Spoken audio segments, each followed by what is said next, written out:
क्या आप भी इस बात से परेशान हैं कि जैसे ही सैलरी आती है, चंद दिन गुज़रते हैं और सारे पैसे ख़त्म हो जाते हैं।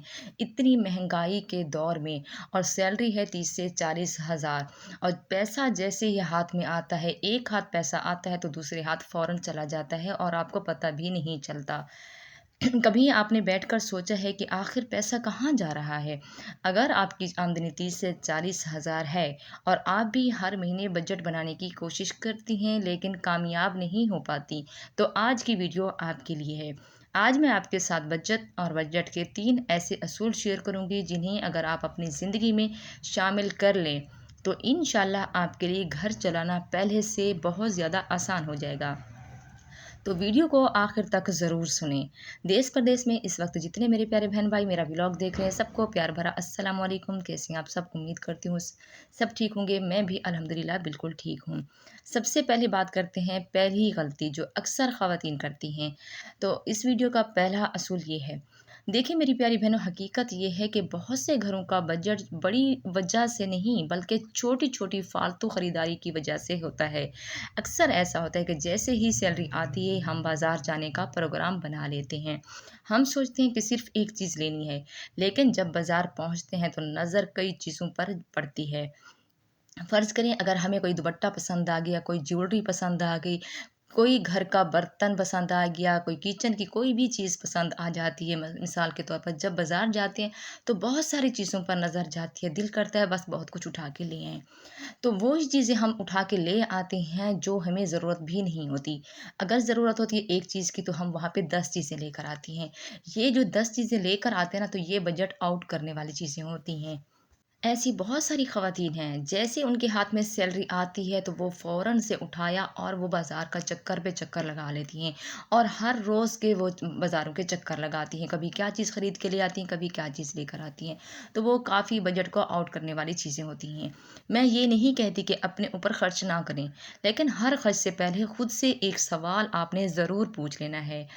क्या मुझे वाक़ई इस चीज़ की ज़रूरत है या मैं सिर्फ़ शौक़ में ख़रीद रही हूँ?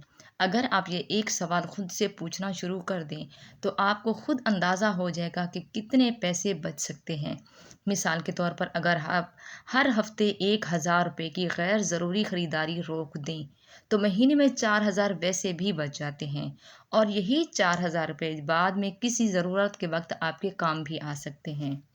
तो मेरी प्यारी बहनों, पहला पॉइंट आपको कैसा लगा है? अच्छा लगा है तो वीडियो को ज़रूर लाइक कर दें और प्यारा सा कमेंट भी ज़रूर बताएं।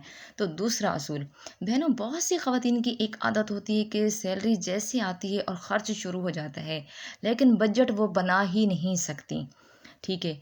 जैसे ही अब उनके हाथ में पैसे आना शुरू हो जाते हैं, उनके हाथों में खुजली सी हो जाती है, कहते हैं नहीं बस बाज़ार के चक्कर ज़रूरी होती है। वो अपना बजट मैनेज कर ही नहीं सकती। पहले से आप अपना प्लान बना लें तो ज़्यादा बेहतर होगा।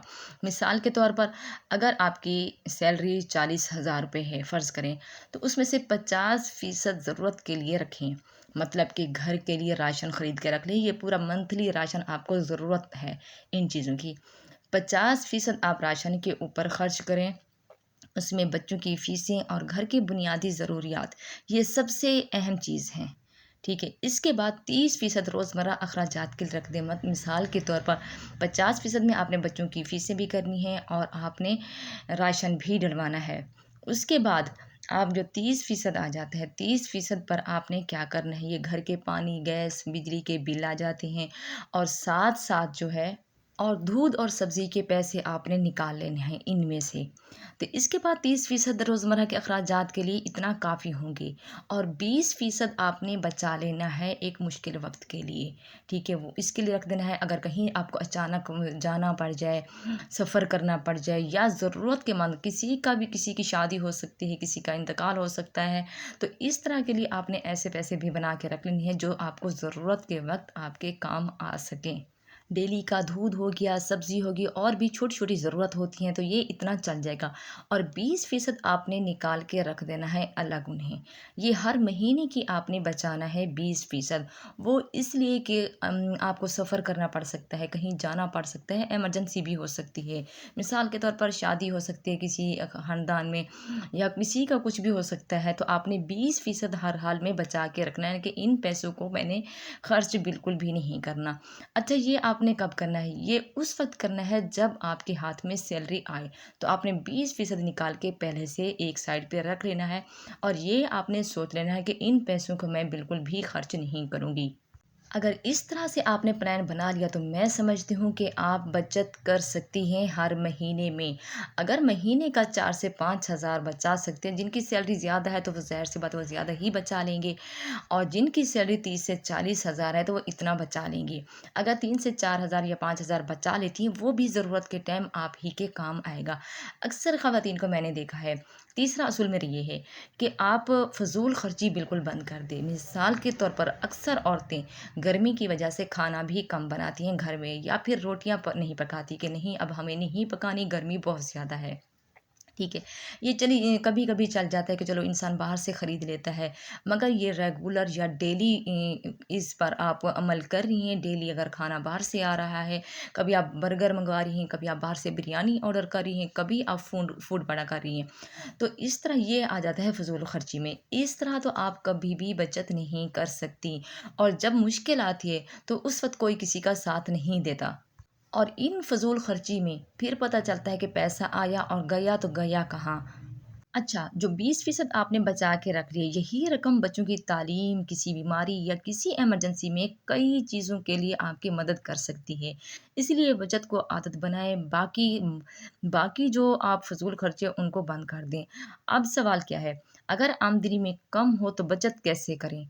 बचत बड़ी रकम से नहीं, आदत से शुरू होती है। चाहे ₹500 ही बचा लें या ₹1000, ये अहम अहम काम है मैं कहती हूँ। अगर 500 या 1000 रुपए अगर आप बचा लेती हैं, तो महीने में आप खुद अंदाज़ा करें। मैं आप अगर आपको अपनी बात करूँ ना, मैं 1000 या 5000, 10,000 नहीं बचाती। मैं अगर बताने में आऊँ ना तो वीडियो कम पड़ जाएगी। ठीक है, मैं बहुत सारे पैसे हर महीने में बचा लेती हूँ और उन पैसों का मैं कमेटी मैं डाल रही थी। कमेटी से मुझे कुछ वो नहीं हो रहा था, इसलिए मैं अब कोशिश होती है मेरी कि मैं हर महीने के बचा के एक साइड पे रखती जाऊँ और अल्हम्दुलिल्लाह कि मैं कमेटी से भी ज़्यादा पैसे खुद घर में जमा कर सकती हूँ और कर भी रही हूँ। तो ये थी मेरी आज की वीडियो, उम्मीद करती हूँ आपको पसंद आई होगी। वीडियो अगर अच्छी लगी हो तो वीडियो को लाइक और चैनल को ज़रूर ज़रूर सब्सक्राइब कीजिएगा। अल्लाह हाफ़िज़।